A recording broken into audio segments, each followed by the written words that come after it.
Hi, I'm Ron Hock. You can make a plane like this one from one of our plane kits. It's easy and I'll show you how.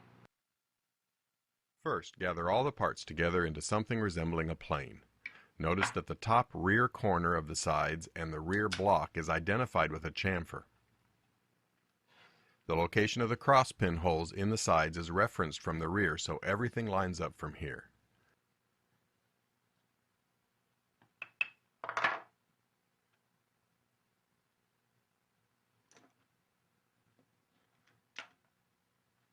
Apply clamps loosely and adjust the mouth opening using the blade as a gauge to set the 3/16 inch gap.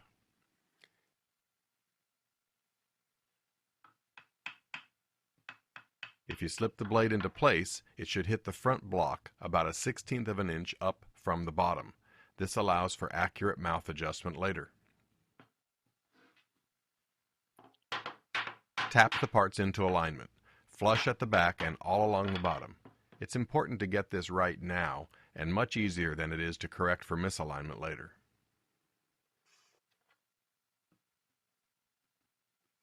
Tighten the clamps and drill 4 1/4-inch holes on each side for the dowels that will align the parts during glue-up. I install the dowels as I drill so nothing can shift after I've drilled the hole.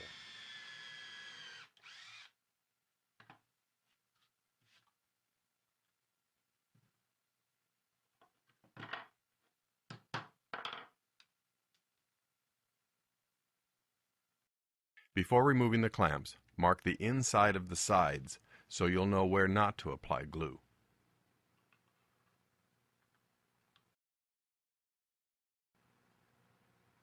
Apply the glue using 1/4-inch dowels to keep everything in place and clamp it up.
I'll sharpen the blade while I let the glue dry.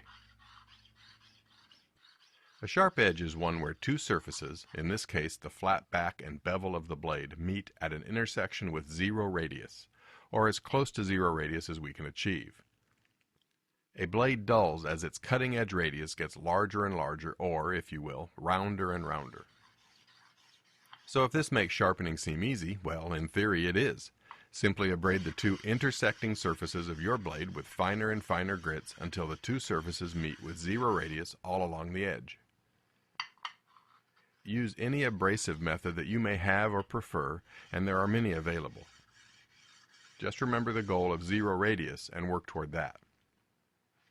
Today I'm using honing film on glass for my abrasive, and for flattening the back I've added a thin strip of plastic to lift the rear of the blade.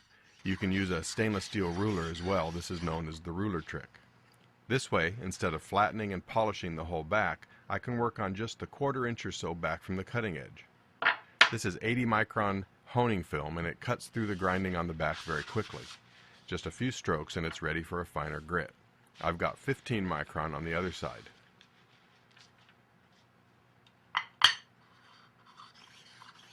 You can tell when you're done with a grit if you've raised a burr.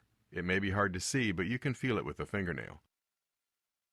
If there isn't a burr, you haven't reached 0 radius yet. You haven't gone far enough with that grit. Repeat this procedure with finer grits. I'm using 5 micron and 1 micron for a finely polished edge.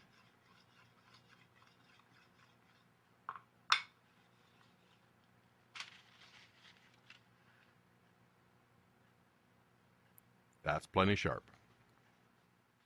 Set the cap iron about a 32nd to a 1/16 of an inch from the edge. Okay, the glue's dry, the blade's sharp. Let's turn this into a plane.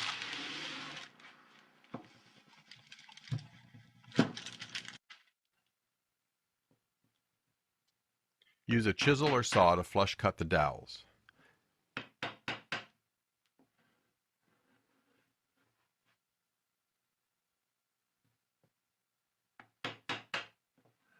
Clean any glue squeeze out from the throat.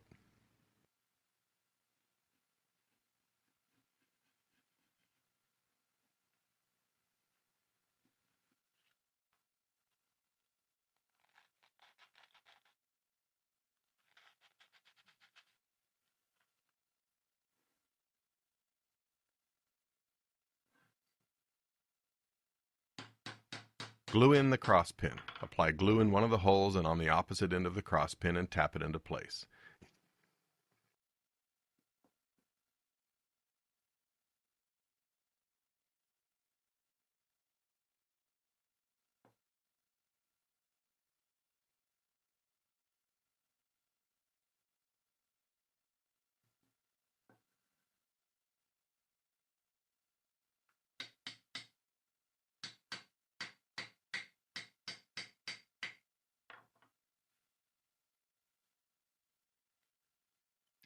Clean up any excess glue. Now flatten the sole of the plane. Install the blade fully tensioned, but back it up out of the way or you'll grind off that nice edge you just honed. I'm using 100 grit sandpaper here.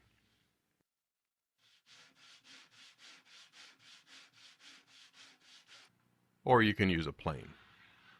Just go carefully and slowly. It's easy to take off too much and a lot harder to put it back on. When the sole is flat, if the blade still isn't protruding, use a file to carefully open the mouth just enough to allow the blade to cut. Check often with the blade to see if the mouth is open enough, but not too much, just enough for the shaving to pass through.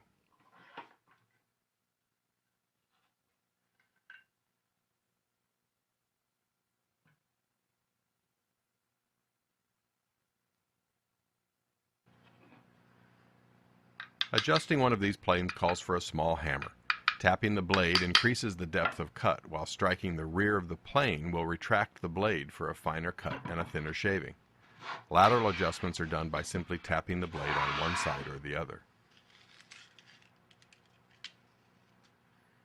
I rest my finger on the blade so I have a sense of how much I'm moving it while making adjustments. How hard you have to hit it depends on how hard you drove the wedge in the first place. When you have the blade set for a good shaving, take a good look at the blade under a bright light so you can reset it to the same place next time.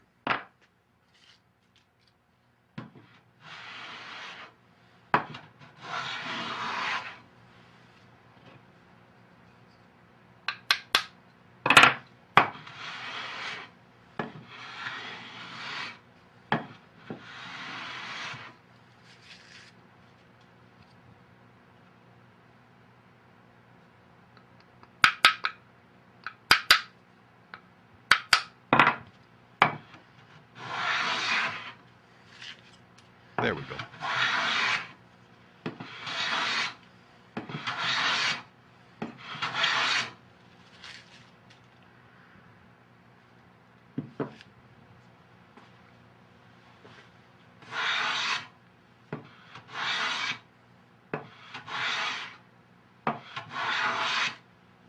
So there you go, just like that. Shaping the plane is entirely up to you. I usually take them over to the bandsaw and trim off the dowels that are exposed fore and aft. I like to shorten the plane a bit also so that I have better access to the blade for adjustment. Like on this plane here, the blade sticks up a bit farther out of the body of the plane. Other than that, it's a matter of comfort and aesthetic appeal, and it's your plane, so shape it the way you like it. Thanks for watching. I'm Ron Hock.